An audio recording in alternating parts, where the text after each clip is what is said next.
Connaissance. Recherche. Sciences. Dessin, mathématiques. Théorie. Physique. Philosophie. Conférences. Archéologie. Nature.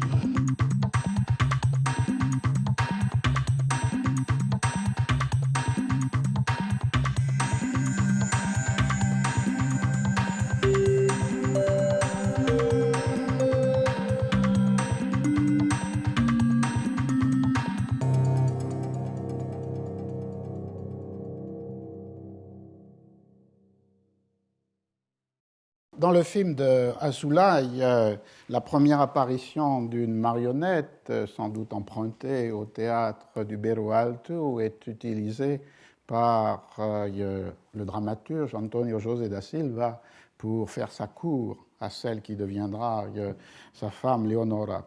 Et cette séquence-là est suivie par le fragment de la rencontre entre Don Quichotte et Sancho, et d'autre part la troupe des comédiens itinérants, ambulants, qui représentent des autos sacramentales, c'est-à-dire des pièces religieuses qui représentaient durant la semaine du Corpus Christi. Ce qui est intéressant, c'est de voir comment le point de départ est donc dans le texte de Quichotte, deuxième partie, 1615, chapitre 11, je cite. Don Quichotte allait répondre à Sancho, mais il en fut empêché par une charrette qui parut au détour du chemin chargée des figures et des personnages les plus divers et les plus étranges qu'on puisse imaginer. Celui qui guidait les mules et faisait office de charretier était un horrible démon. La charrette était découverte, roulant à ciel ouvert, sans bâche ni claie. Et la première figure qui s'offrit aux yeux de Don Quichotte fut la mort, en personne, avec un visage d'homme. Elle avait auprès d'elle un ange aux grandes ailes peintes et à ses côtés un empereur coiffé d'une couronne qui avait l'air d'être en or. Au pied de la mort se tenait le dieu que l'on appelle Cupidon, sans bandeau sur les yeux mais avec son arc, son carquois et ses flèches. Il y avait aussi un chevalier armé de pied en cap, à ceci près qu'il ne portait ni morion ni salade, mais un chapeau garni de plumes de diverses couleurs, et d'autres personnes encore aux costumes et aux masques variés. Cette vision surgit à l'improviste, troubla quelque peu Don Quichotte et remplit d'effroi le cœur de Sancho. Mais Don Quichotte se réjouit aussitôt, persuadé que c'était une nouvelle et périlleuse aventure qui s'offrait à lui. Dans cette pensée, l'âme prête à affronter tous les dangers, il se plaça devant la charrette et lança d'une voix forte et menaçante « Charretier, cocher ou diable, ou qui que tu sois, dis-moi sans tarder qui tu es, où tu vas et quels sont ces gens que tu transportes dans ton chariot qui ressemblent plus à la barque de Caron qu'à une charrette ordinaire. » Monsieur, répondit paisiblement le diable en arrêtant la charrette, nous sommes des comédiens de la compagnie d'Angulo le Mauvais. Nous avons joué ce matin, qui est celui de l'octave, le 8e jour de la fête Dieu, Corpus Christi, l'auto des Cortes de la Morte, dans un village qui se trouve derrière la colline, et cet après-midi, nous devons le jouer dans ce village que l'on aperçoit d'ici. Mais comme il est si proche, et pour nous épargner la peine de nous déshabiller et de nous rhabiller, nous avons gardé les mêmes habits que ceux que nous portions pour jouer. Ce jeune homme, celui de la mort, cet autre, celui de l'ange, cette femme, qui est celle du directeur, est costumée en reine, celui-ci fait le soldat, celui-là l'empereur, et moi, le diable. Et je suis l'un des principaux personnages de la pièce, parce que dans la troupe, c'est moi qui tiens les premiers rôles. Alors, voilà le texte de départ, adapté dans un premier mouvement par Antonio José da Silva, qui le concentre. Et c'est cette adaptation qu'utilise le réalisateur brésilien, mais en la transformant quelque peu, parce que si l'on suit le texte de José Antonio da Silva, on a la réduction de la réplique du diable, le principal personnage de la compagnie, en « Seigneur, nous sommes une pauvre troupe de comédiens déjà en costume pour jouer un auto sacramental dans une propriété par ici. Moi, je joue le rôle du diable, lui d'un ange, lui de la mort, lui d'un empereur, et les autres jouent plusieurs rôles. » Alors Don Quichotte leur répond dans la pièce d'Antonio José da Silva, « Eh bien, il faut toujours réfléchir à ce qu'on fait avant de le faire. Si vous ne vous étiez pas déclarés, vous seriez tous morts à l'heure qu'il est, car je pensais que vous étiez des géants ou des enchanteurs. » Et j'utilise la traduction qui avait été jouée à la Comédie Française, qui est la traduction de Marie-Hélène Pivnik, une grande spécialiste de la littérature portugaise. Et là, comme on le voit dans le film,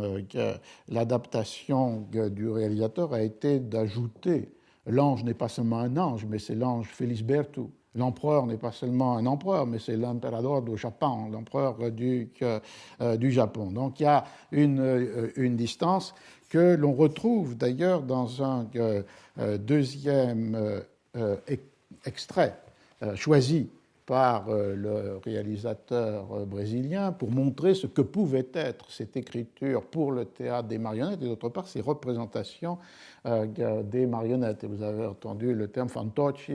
les noms de ces marionnettes peuvent être bonifrates, bonecos, figuras artificiais,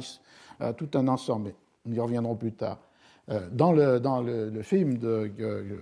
John Tobb, Azulay, il choisit une seconde séquence, c'est lorsque Sancho est devenu gouverneur de son île dans la deuxième partie du Quichotte, les chapitres de 45 à 53, et qu'il rend la justice. Et dans le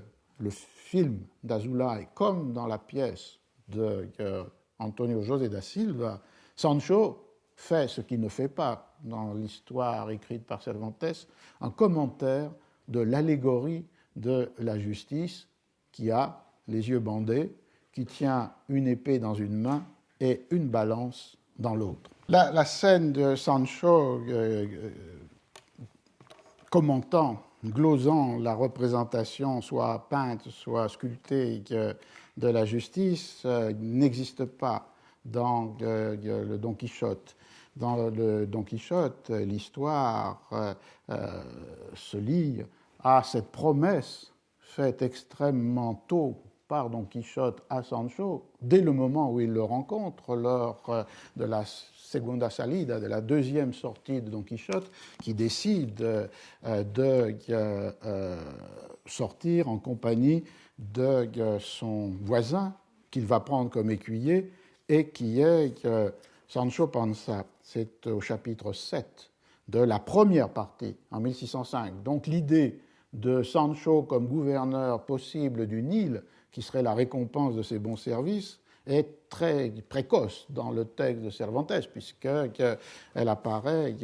dès ce 7e chapitre. Voilà. Durant ce temps-là, Don Quichotte sollicita un laboureur de ses voisins, homme de bien, si tant est que l'on puisse appeler ainsi celui qui est pauvre, mais avec fort peu de plomb dans la cervelle. Au bout du compte, il lui dit tant, le persuada tant et lui promit tant que le pauvre manant résolut de partir avec lui et de lui servir d'écuyer. Entre autres choses, Don Quichotte lui disait de se préparer à aller avec lui de bonne grâce, car il pourrait bien lui arriver telle aventure qu'il gagnât en un tournement quelque île,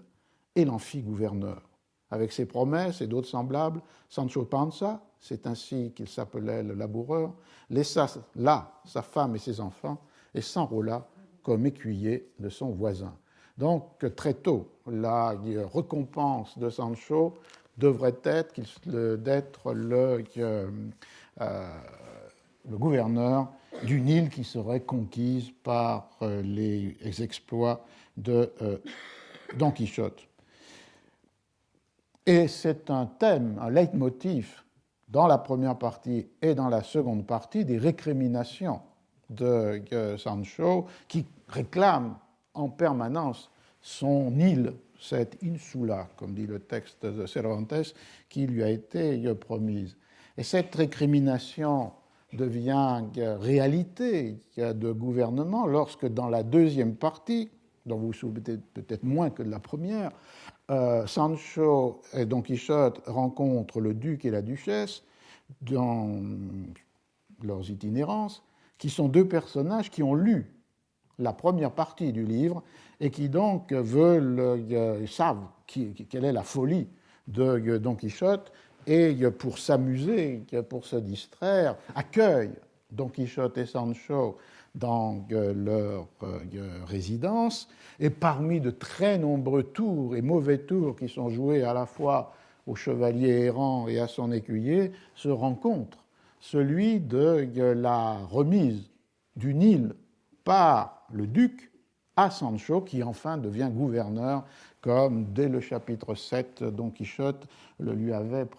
promis. Et dans les chapitres 45, 47, 49, 51 et 53, on a le gouvernement de Sancho Panza dans son île. Et on voit qu'il y a des interruptions parce que sont entremêlés à ces chapitres de Sancho gouverneur les chapitres des aventures de Don Quichotte dans la cour, entre guillemets, du duc et de la duchesse, et en particulier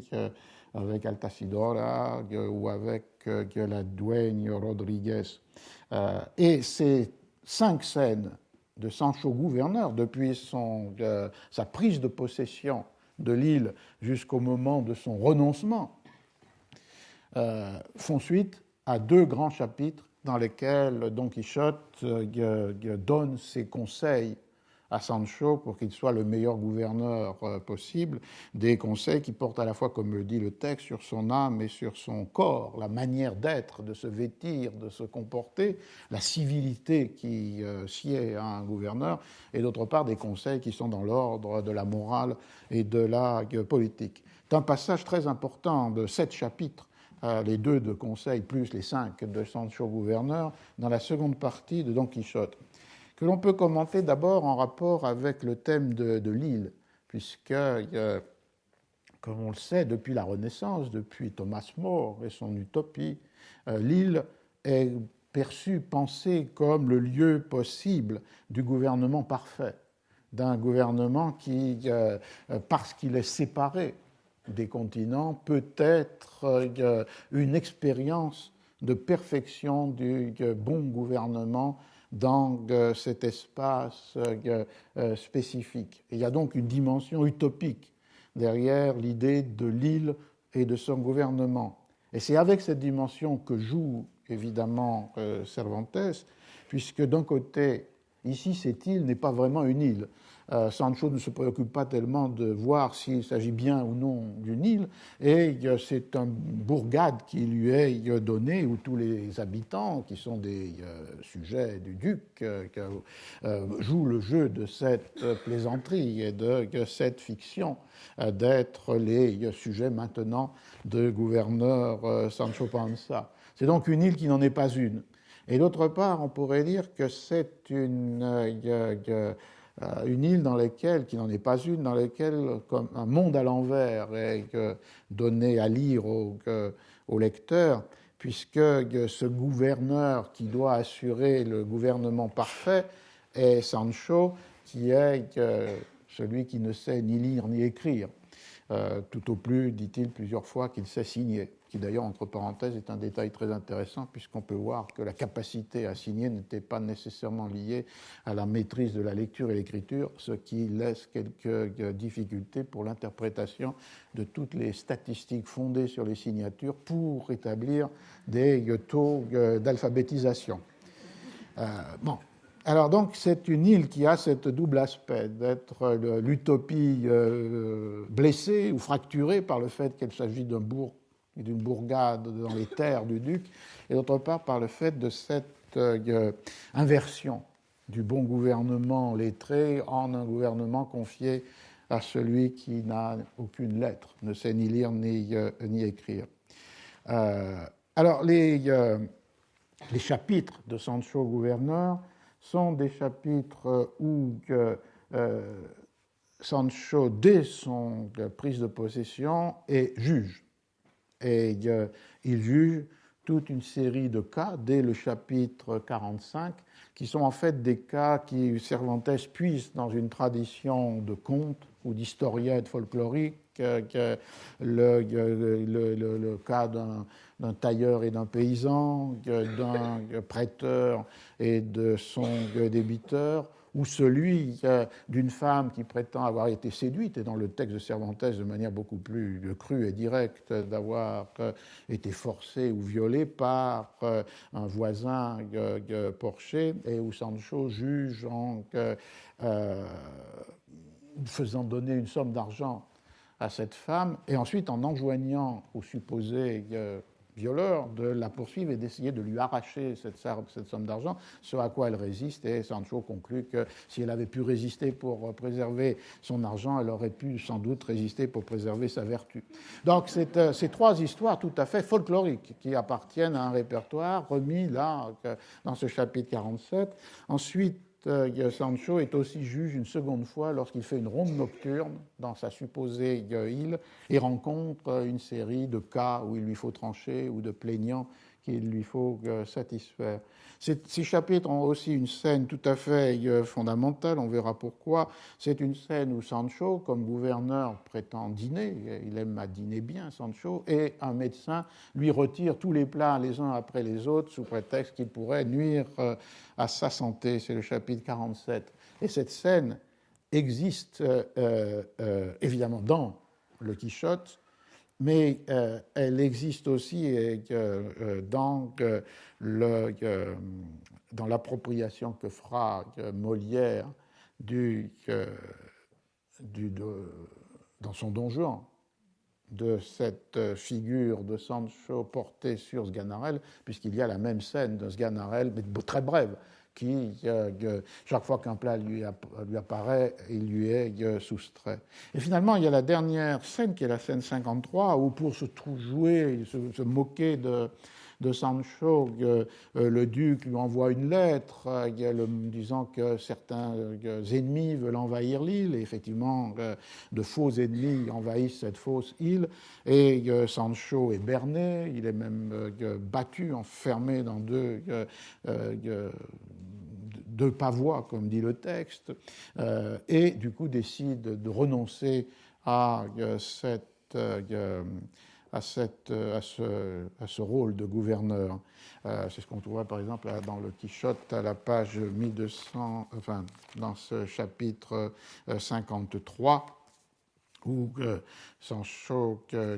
déclare: Dieu vous garde, messieurs, et dites à Monseigneur le Duc que tout nu je naquis et tout nu je me trouve. Je ne perds ni ne gagne, je veux dire que je suis entré sans un sou dans ce gouvernement et que je le quitte de même, tout au rebours de la façon dont quittent le leur les gouvernants d'autres îles. Et il y a ce renoncement, et c'est une scène très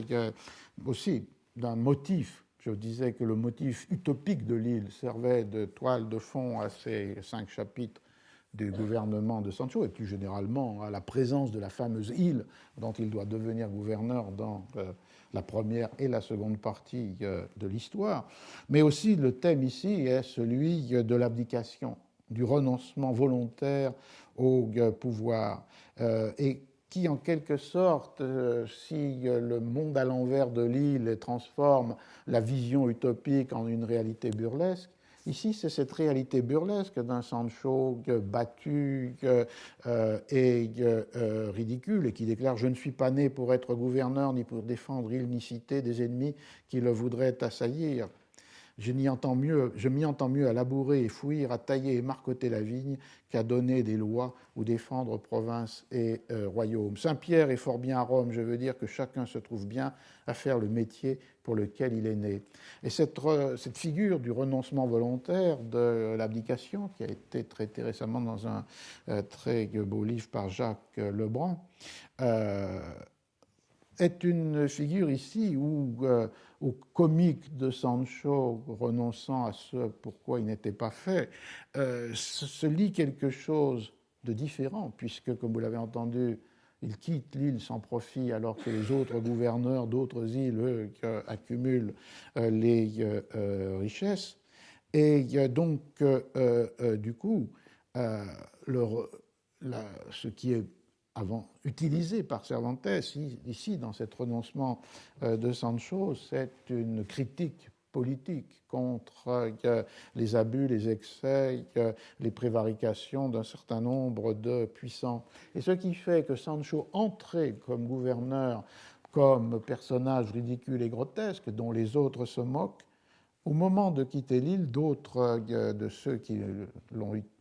en ont fait leur dupe déclarent que ce qui était le plus fascinant ou important était ce mélange de sottise et de sagesse que Sancho a montré. Et donc on voit qu'à partir du retournement quasi carnavalesque et comique du motif de l'île, lieu du bon gouvernement, Cervantes introduit ou insinue une autre morale, qui est celle que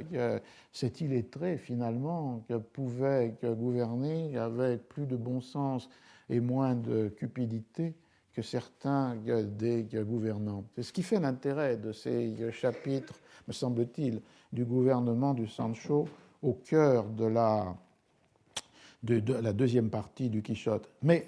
comme vous l'avez entendu, il n'y a jamais dans la bouche de Sancho aucun commentaire de la justice dans ses représentations peintes. Et c'est là un écart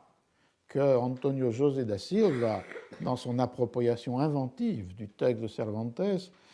introduit, puisqu'il commente Sancho de Antonio José da Silva, il commente une allégorie de la justice, c'est-à-dire une justice en peinture. Et voilà le texte qui vient du fait que le juge lui demande « Oh ça, dites-moi, pourquoi a-t-on peint la justice les yeux bandés, le glaive dans une main et la balance dans l'autre? Je ne puis m'expliquer cette énigme, et personne ne peut me la résoudre, tandis que vous allez assurément me donner la solution, puisque vous êtes si savant. » Donc un ton ironique de se moquer de lui, puisque tout le monde sait que Sancho est illettré et qu'il est gouverneur simplement de cette île de fantaisie par la volonté de plaisanterie du duc. Et Sancho répond, dans le texte portugais de Da Silva et pas dans le texte original espagnol de Cervantes. « Prêtez-moi attention, juge. Sachez d'abord que la justice dont il est question n'est qu'une peinture, et qu'il n'y a pas au monde de femme semblable, en chair et en os, pareille, verbi gratia, que Madame Dulcinea de Toboso, ni plus ni moins. Mais comme une figure, comme celle-là était nécessaire sur terre pour faire peur aux grands personnages, comme le croque-mitaine pour faire peur aux enfants, on a peint une femme habillée comme dans les tragédies, car toute justice finit tragiquement. On lui a bandé les yeux parce qu'on dit qu'elle était bigleuse, qu'elle louchait, et qu'elle avait un œil qui disait zut à l'autre, c'est la traduction de Mme Pivnik. Alors, comme la justice doit être un modèle de rectitude, pour qu'on ne remarque pas ce défaut, on s'est empressé de lui couvrir les yeux. Le glaive dans sa main signifie qu'elle agira en tous sens, c'est-à-dire à tort et à travers. Les savants qui se sont penchés sur cette matière ne disent pas s'il s'agit d'une rapière, d'une flamberge, d'une colichemarde, mais moi je tiens que c'est une épée qui a une lame de fond, une coquille Saint-Jacques, un talon d'Achille, une garde d'honneur et un pommeau cuit au four. Dans l'autre main, la balance qu'elle tient est faite de 2 demi-pastèques, comme en ont les gamins, et son fléau n'est guère fiable. Mais malgré cela, elle se conduit plutôt bien, car c'est une fille très raisonnable, si on ne la dévergonde pas. Un jour, je pourrais soutenir une thèse sur cette matière, car je dois vous dire que j'ai bu tout jeune le lait de la justice. Mais les aventures du seigneur Don Quichotte m'ont fait abandonner les grimoires pour les bagarres. Alors, on a là la traduction d'ailleurs difficile d'un passage très dense du texte d'Antonio José da Silva. Et le Sancho de da Silva, comme on le voit, est un Sancho plus lettré, plus cultivé que le Sancho de Cervantes. Et il est capable d'entrer dans ce monde du droit. Il dicte un testament, il énumère des jurisconsultes, bien sûr tout cela de fantaisie et de parodie satirique par rapport à la fois au corpus des juristes médiévaux ou renaissants et par rapport au formulaire des testaments. Mais néanmoins, c'est un Sancho qui n'est pas totalement extérieur, comme l'est celui de Cervantes, à ce monde de la culture écrite. Et ici, il donne donc sa glose de la justice, les yeux bandés, la glaive et la balance. Alors, dans le film d'Azoulay, cette scène a été reprise, spectaculaire, Sancho qui commente ici une allégorie en forme de statue de la justice, alors que le texte de Da Silva mentionne les allégories peintes. Le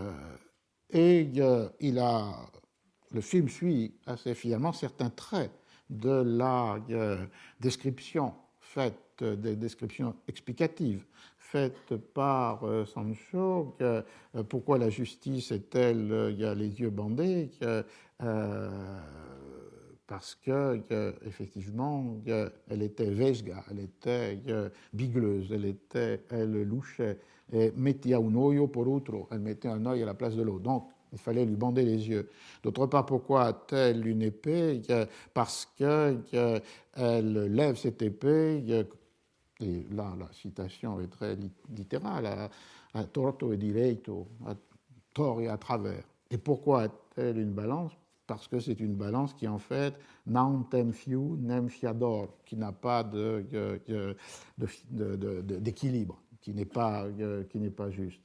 Ce que le film ajoute à la description de la pièce, c'est évidemment la réplique finale où la justice se trouve sodomisée par Sancho dans une forme de dérision extrême. Rien de cela dans le texte qui d'ailleurs n'aurait sans doute pas pu passer au Teatro do Beiro Alto en 1733 avec cette allusion que Azoulay a introduite dans son film. Alors la question qui se pose là et que je reprendrai plus tard dans la fin de cet exposé sur cette pièce très passionnante, c'est la question du rapport entre ce qui est dit de la justice, de la centralité de la justice dans la pièce de Antonio José da Silva et du destin lui-même de Antonio José da Silva qui, comme je le rappelais, confronte 3 fois l'Inquisition, 2 fois avant de commencer une carrière de dramaturge, dont la première expression est ce Vida do Grande Don Quixote da Mancha, et d'autre part, après, à la fin de cette carrière, puisque dans le dernier procès qui lui est fait, il est condamné et il sera brûlé à Lisbonne. Et cette trajectoire-là, c'est un autre lien que je voudrais établir avec les cours de cette année, au moins cette partie-là du cours. Elle a été restituée avec érudition, minutie par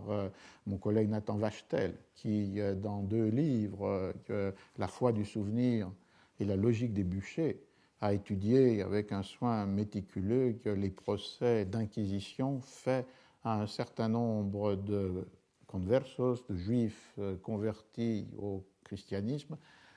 vivant au Brésil et amenés devant le tribunal de l'Inquisition à Lisbonne. Et l'ensemble de la famille de Antonio José da Silva est présente dans différents moments de ces procès, est présente du coup dans les 2 livres de Nathan Wachtel. Alors on peut laisser ouvert cette question, puisque c'est une question à la fois historique. Antonio José da Silva faisait-il passer dans certaines de ses pièces quelque chose de sa propre et douloureuse expérience? Et c'est une question plus théorique, c'est-à-dire est-ce que l'on écrit de la littérature, entre guillemets, quelle qu'elle soit, avec la vie? Donc on peut laisser ça de côté pour commencer simplement à dévider un premier fil de cette analyse de la pièce d'Antonio José da Silva, c'est-à-dire le fil qui nous conduit aux appropriations théâtrales de la seconde partie de Don Quichotte. Cette seconde partie est publiée en 1615 à Madrid, imprimée par le même atelier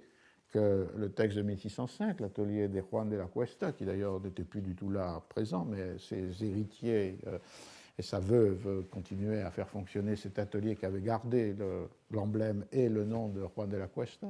et d'autre part une édition qui a été voulue par le libraire Francisco de Robles. Cette publication en 1615 suit de très peu la publication en 1614 d'une seconde partie de Don Quichotte, mais qui anticipait celle de Cervantes, une seconde partie apocryphe due à un auteur qui se présente comme, sur la page de titre, Avellaneda, dont l'identité n'a jamais été totalement établie, mais qui avait tiré profit du très grand succès du livre de 1605 pour devancer Cervantes dans la publication, espérait-il, je suppose, rentable, d'une seconde partie qui reprend les personnages de Cervantes, qui en ajoute d'autres, et qui utilise comme un des éléments de l'intrigue ce qui était dit à la fin du livre de 1605, c'est-à-dire que la 3e sortie de Don Quichotte, la tercera salida, était pour participer au tournoi et aux joutes de Saragosse. Et effectivement, Avellaneda, Avellaneda comme auteur, utilise comme élément de point de départ cette troisième sortie de Don Quichotte. Et un des intérêts de la seconde partie du Quichotte, c'est que, évidemment, peut-être au cours de sa rédaction, dont Cervantes se rend compte de la présence de cette continuation apocryphe, et il lui répond de deux façons. D'une part, dans les préliminaires, où il fait plusieurs allusions au lecteur qui sans doute a déjà rencontré cette seconde partie, il récuse les accusations lancées par Avellaneda, il le tourne en ridicule avec ce pseudonyme, et en plus sans doute un lieu de naissance qui était Tordesillas, qui est inventé. Donc il y a une réponse dans les préliminaires et il y a une réponse dans le texte lui-même, puisqu'à partir du chapitre 59, le livre d'Avellaneda est omniprésent. Les personnages du Quichotte le lisent, s'en moquent, y font allusion. Donc c'est une capture par Cervantes de cette continuation apocryphe pour en faire un objet de moquerie, de ridicule ou de mépris, jusqu'à un point qui est qu'à un moment donné, Don Quichotte et Sancho rencontrent un des personnages inventés par Avellaneda dans leur chemin de retour dans sa maison, et ce personnage s'appelle Don Alvaro Tarfe, doit prêter serment que le Don Quichotte qu'il a connu dans le livre dont il est un des personnages n'est pas le véritable Don Quichotte qu'il vient de rencontrer à l'instant. Il y a donc un jeu vertigineux de Cervantes pour incorporer cette continuation apocryphe dans sa propre écriture. On a donc la seconde partie, je ne vais pas la résumer, mais vous en avez vu déjà des éléments tout à fait essentiels. La partie centrale étant ce Don Quichotte entrant dans la maison du duc et de la duchesse, ce qui a pu être aussi interprété comme un Don Quichotte qui est, dans un certain sens, plus courtisan que militaire. Si le Don Quichotte de 1605 suit les héros des romans de chevalerie pour guerroyer contre ceux qu'il croit être des ennemis, et qui peuvent être, comme vous le savez, des moulins à vent ou des moutons, le Don Quichotte de la deuxième partie, ce qui permet une autre moquerie, une autre ironie, est un Don Quichotte qui, à partir du moment où il entre dans la cour du duc et de la duchesse, est pris dans une satire de la vie courtisane et aristocratique. Donc la matière qui pouvait être la plus immédiatement appréhendée de cette seconde partie pour faire du théâtre, un peu sur le modèle que j'évoquais des histoires brèves ou des novellas de la première partie, étaient ces chapitres, ces 5 ou 7, si on ajoute les conseils de Don Quichotte, de Sancho comme gouverneur de son île. Dans le texte de Cervantes, cette île a pour nom Barataria, et dans l'adaptation, la réinterprétation d'Antonio José da Silva, c'est l'île dos Lagartos, l'île des lézards. Et c'est ainsi que la première pièce qui met en son centre les chapitres de Sancho gouverneur est une pièce française publiée en 1642, et elle est due à un auteur que nous avions rencontré il y a 2 ans ou 3 ans, Daniel Guérin de Bouscal, qui est un auteur de 3 pièces appuyées sur le Don Quichotte, publié en 1640, un Don Quichotte de la Manche. Cette même année, 1640 aussi, un Don Quichotte de la Manche, seconde partie, dans les 2 cas sans nom de titre, mais la pièce lui a été attribuée clairement à partir du XVIIIe siècle. Et en 1642, la publication de ce gouvernement de Sancho Panza, qui la première des pièces est de 1639. La trilogie, c'est 1639, le Don Quichotte de la Manche, 1640, Don Quichotte de la Manche, seconde partie, et 1642, le gouvernement de Sancho Panza, qui est un livre publié par 2 libraires du Palais, Sommaville et Courbet. On avait rencontré Guérin de Bouscal parce que dans le premier de ces Don Quichotte, il avait lui aussi s'était emparé lui aussi de l'histoire de Cardenio. Et c'est sous cet angle-là que j'avais étudié sa pièce, même si le personnage principal en était Don Quichotte, l'intrigue secondaire des amours des quatre jeunes gens était tout à fait présente. C'est un auteur qui est né en Languedoc en 1613, sans doute dans une famille protestante, lui-même converti au catholicisme, et qui a, hors cette trilogie de Don Quichotte et Sancho Panza, écrit 6 tragicomédies et 2 tragédies durant des années parisiennes entre 1634 et 1645. Et ensuite, il retourne en Languedoc. Et le premier Don Quichotte est intéressant, non seulement parce qu'il pouvait être une pièce à l'intérieur de l'enquête sur le Cardenio perdu, mais aussi parce que c'était la première pièce qui utilisait dans son dernier acte le second partie de Don Quichotte de 1615. Non pas le gouvernement de Sancho Panza, qu'il garde pour une pièce à part, mais déjà un certain nombre d'histoires d'aventures ou mésaventures créé à Don Quichotte par le duc et la duchesse et tous ceux qui entrent dans leur jeu pour se moquer de Don Quichotte. Et l'autre trait intéressant dans cette pièce qu'on avait évoquée, le premier Don Quichotte, celui de 1639, c'était le fait que Guérin de Bouscal y parodiait très volontiers la manière d'écrire de Corneille. Et il y a dans cette pièce la reprise de figures d'écriture qui sont très typiquement celles de Corneille. Et c'est une constante, parce que dans le gouvernement de Sancho Panza de 1642, on retrouverait la même dimension d'une sorte, ici plus explicite, pratiquement un pastiche du Cid de Corneille, dans ce que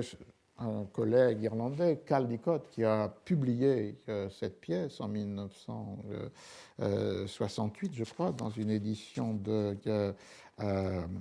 publiée chez Drose, 1981 chez Drose, dont la préface très précise montre qu'il y a sans doute là une forme de burlesque humaniste, c'est-à-dire burlesque dans la mesure où le registre de la parodie, de la satire et du pastiche est extrêmement présent. Le troisième acte de la pièce est pour partie un pastiche du Cid, et d'autre part humaniste, parce que Guérin de Bouscal appartient, ou du moins appartenait lorsqu'il était dans ses années parisiennes, à un milieu qui pouvait être assez proche des libertins érudits, et dans la pièce, il y a de très nombreuses références ou citations de Rabelais, interprétées dans cette perspective d'une catégorie de burlesque humaniste. La deuxième trait intéressant dans l'histoire de cette première adaptation de la seconde partie, le gouvernement de Sancho Panza par Guérin de Bouscal en 1642, c'est le fait qu'il y a un lien qui s'établit entre cette pièce et Molière. Ce lien est peut-être un lien de type biographique, dans la mesure où, retourné en Languedoc, Guérin de Bouscal possiblement a pu rencontrer Molière lorsque la troupe de Molière, l'illustre théâtre, était souvent invitée contre paiement à donner des représentations, soit pour des entrées du gouverneur ou de ses lieutenants dans telle ou telle ville, soit pour les assemblées des États de Languedoc. Et pendant la période 1647-1653, la troupe de Molière est itinérante dans le Languedoc, entre Pézenas, Montpellier et d'autres, Toulouse, d'autres villes où les 3 lieutenants généraux du gouverneur de Languedoc, qui était Gaston d'Orléans, et les États de Languedoc convient la troupe à donner des représentations lors de l'événement politique. Et comme Guérin de Bouscal était très lié avec ses lieutenants généraux du gouverneur, on peut supposer, c'est ce que fait Caldicott, qu'il y a eu une rencontre entre la troupe et Molière d'une part et d'autre part Guérin de Bouscal. Le deuxième trait est le fait que la pièce de gouvernement de Sancho Panza va être appropriée par Molière qui va la jouer avec sa troupe très fréquemment lorsqu'il rentre à Paris en 1659. On a un registre qui, d'ailleurs, très heureusement, a été publié dans le supplément des 2 tomes de l'édition récente de Molière de la Pléiade, qui énumère toutes, jour par jour, les recettes et le titre de la pièce jouée ou des pièces jouées. Et l'on voit que ce gouvernement de Sancho Panza, de Guérin de Bouscal, qui date de 1642, est repris plus de 15 ans après par Molière, qui joue 8 fois la pièce, 8 fois en 1659, donc l'année de l'installation à Paris, 7 fois en 1660, 3 fois en 61, 3 fois en 62. Donc c'est une pièce qui appartient au répertoire de la troupe de Molière, et sans doute Molière reprenant le personnage de Sancho, qui avait été, on peut l'imaginer à la création, joué par un acteur dont il reprend les rôles et qui était Jodelet, qui appartenait à la troupe de l'hôtel du Marais. Et une anecdote qui est rapportée par Grimaret dans sa vie de Molière en 1705 est une anecdote où Molière, monté sur l'âne de Sancho, ne peut entrer en scène parce que l'âne ne veut pas aller du côté de la scène mais du côté des coulisses. Et Grimaret écrit que cette fait était arrivé dans une pièce que l'on avait prise dans le temps que Don Quichotte installe Sancho Panza dans son gouvernement. Et avant, entre cette anecdote qui porte donc sur les années 1660 et 1642, date de la pièce de Guérin de Bouscal, on ne connaît pas d'autres pièces françaises qui soient des adaptations du gouvernement de Sancho. Donc il est très vraisemblable que cette anecdote se réfère à l'une de ces nombreuses représentations de la pièce de Guérin de Bouscal par la troupe de Molière, qui fait qu'à partir de là, cette pièce pourrait avoir été l'intermédiaire entre le texte de Cervantes et le Don Juan de Molière pour cette scène où Sganarelle Sancho voit que les plats lui être soustraits alors qu'il voudrait pouvoir dîner. Dans le texte de Cervantes, on a le texte ainsi. La musique s'arrêta, Sancho s'assit au bout de la table, car il n'y avait qu'un siège et rien d'autre autour. Donc c'est cette fiction qu'il est le gouverneur. On lui rend hommage et soumission. À côté de lui vint se mettre debout un personnage qui par la suite se révéla être médecin et qui tenait une baguette de baleine à la main. Alors le repas commence et le personnage médecin lui dit « On ne doit ici manger, monsieur le gouverneur, que suivant les us et coutumes des autres îles où il y a des gouverneurs. Moi, monseigneur, je suis médecin et suis payé dans cette île pour être médecin des gouverneurs. Je veille donc sur leur santé avec plus de soin que sur la mienne. J'étudie nuit et jour et j'examine la complexion du gouverneur pour savoir le guérir s'il venait à tomber malade. Et l'essentiel de ma tâche est d'assister à ses dîners et soupers, à lui laisser manger ce qui me paraît lui convenir et à lui retirer tout ce que je crois devoir lui faire du mal et être nocif à son estomac. Aussi ai-je fait enlever le plateau de fruits parce qu'ils étaient trop humides, et l'autre plat, je l'ai également fait enlever parce qu'il vous eût échauffé. Il y avait trop d'épices, ce qui excite la soif. Or, celui qui boit consume et éteint l'humide radical. En quoi consiste la vie? Alors Sancho proteste contre cette chose-là en disant qu'il va peut-être pouvoir manger ce plat-là de perdrix. Monsieur le gouverneur n'en touchera pas une tant que je serai en vie. Et pourquoi? Dit Sancho. Le médecin répondit: parce que notre maître Hippocrate, nord et lumière de la médecine, dit dans l'un de ses aphorismes: omnis salutatio mala perdicis autem pessima, ce qui veut dire toute indigestion est mauvaise, mais celle de perdrix est la pire. Et alors la scène se développe de cette manière. Et alors Antonio José da Silva, évidemment, l'utilise et la concentre. Et c'est la scène 5 de la deuxième partie de sa pièce. Et entre les deux, Molière la réutilise pour la situer, la donner à Sganarelle dans une des dernières scènes du Festin de Pierre, autrement connu comme Don Juan. Donc on a là la première pièce qui s'empare de la seconde partie du Quichotte et qui, selon l'usage de Guérin-de-Bouscal, évidemment est peu portée invention, par exemple en bousculant la chronologie des événements tels qu'ils sont rapportés dans Don Quichotte, mais en même temps reste très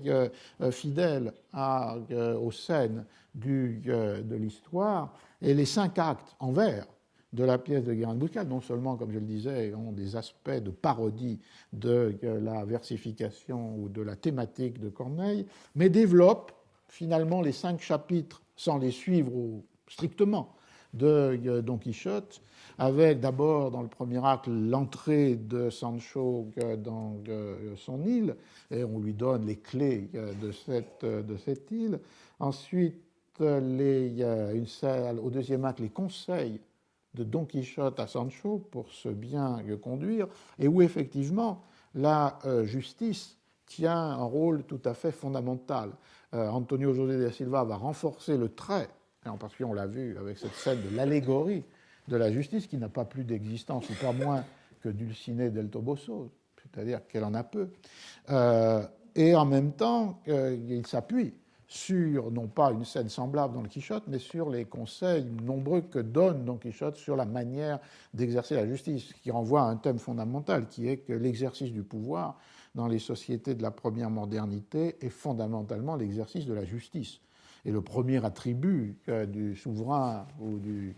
puissant est le fait de rendre la justice. Et donc, Guérin-de-Bouscal reprend cette partie des conseils et, dans cet acte 2, introduit un des jugements de Sancho qui était lié au moment où il fait une ronde dans son île. Donc, il bouscule un peu la chronologie, mais associe les conseils de Don Quichotte avec ce premier jugement de Sancho. L'acte 3, qui est celui où se rencontre cette parodie très claire du Cid, est aussi l'acte dans lequel se rencontre une réinterprétation de l'histoire de la femme séduite et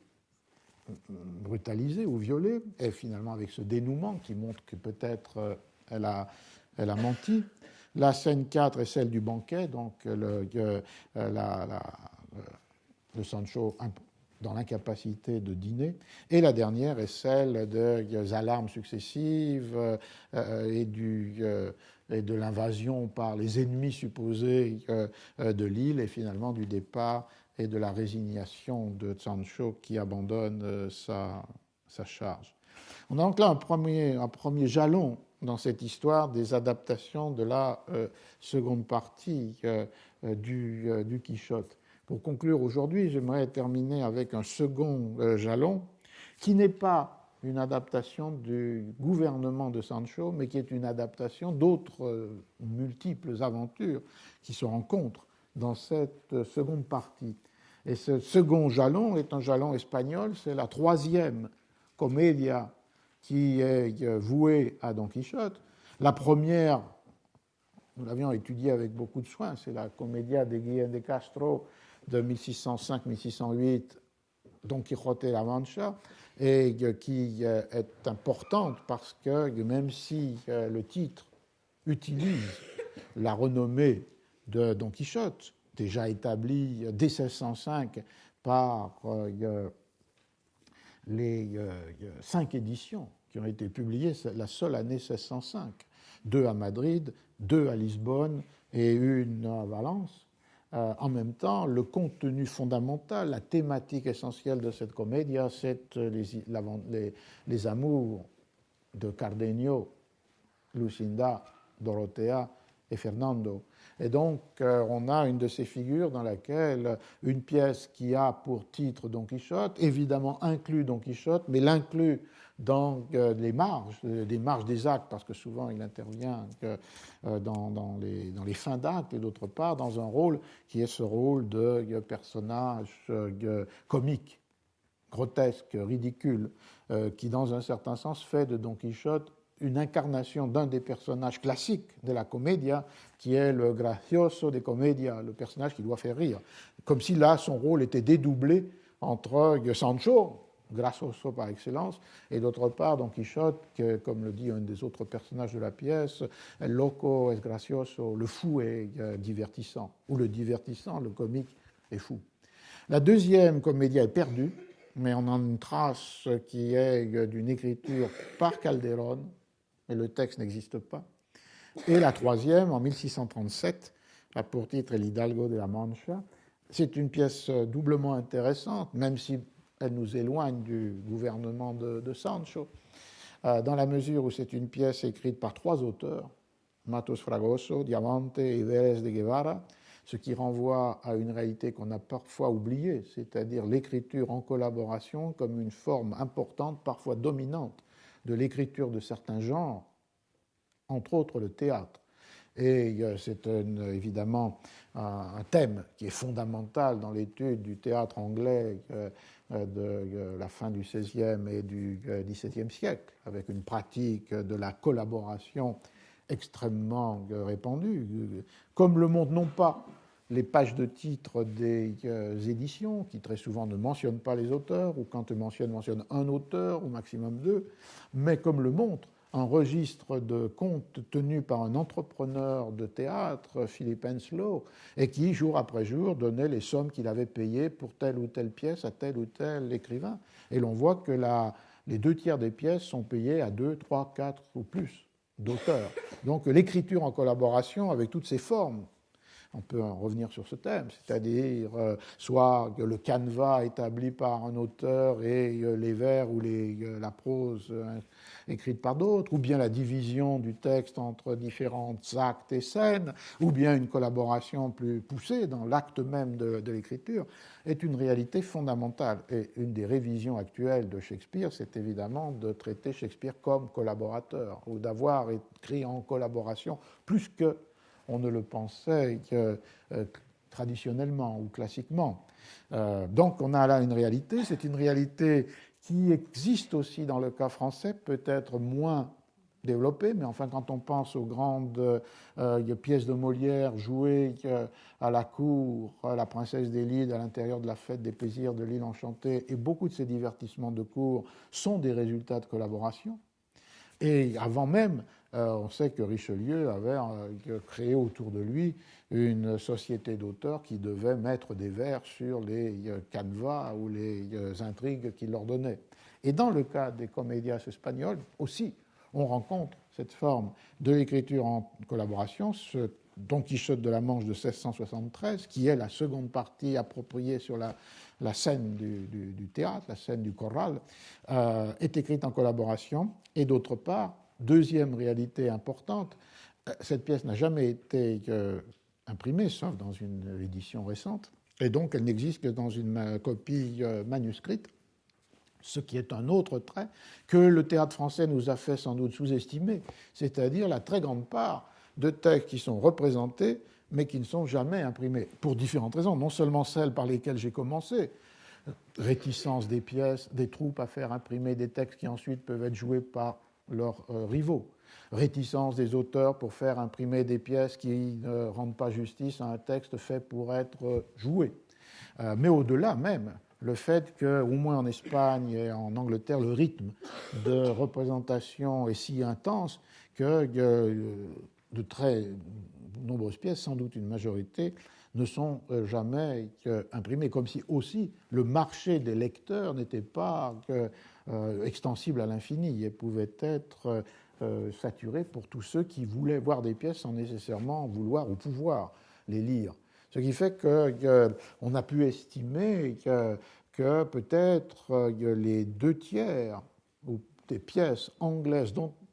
c'est plus qu'estimé, on a pu établir que les 2/3 des pièces anglaises pour lesquelles on a des titres ne correspondent à aucune édition imprimée dont aurait subsisté au moins un exemplaire.